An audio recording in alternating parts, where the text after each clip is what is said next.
ദേ, അപ്പോൾ ഞാൻ പറഞ്ഞതെല്ലാം ഓർമ്മയുണ്ടല്ലോ. ഒരാഴ്ച കഴിഞ്ഞ് ഞാൻ വരുമ്പോൾ ഈ വീട് ഇവിടെ തന്നെ കാണണം. പിന്നെ ഒരു കാര്യം, വെള്ളമടിക്കരുത്. പിന്നെ ഞാൻ വിളിച്ചിട്ട് തന്നെ 5-6 മാസമായി. നീ പോയിട്ട് വാ. വേറൊരു പണി ചെയ്തില്ലേലും കുഴപ്പമില്ല, വെള്ളമടിക്കരുത്, അത് നിർബന്ധമാണ്. കേട്ടല്ല? പൊക്കോട്ടെ.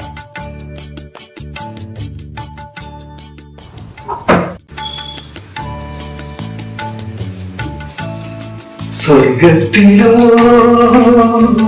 നമ്മൾ സ്വപ്നത്തിലോ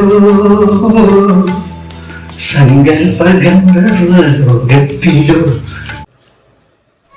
കൊട എടുക്കാൻ മറന്നു.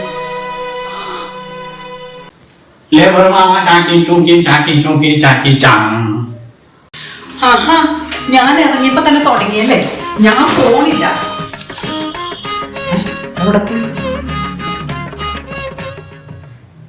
മാപ്പു നൽകൂ മഹാമതേ, മാപ്പു നൽകൂ ഗുണനിധേ,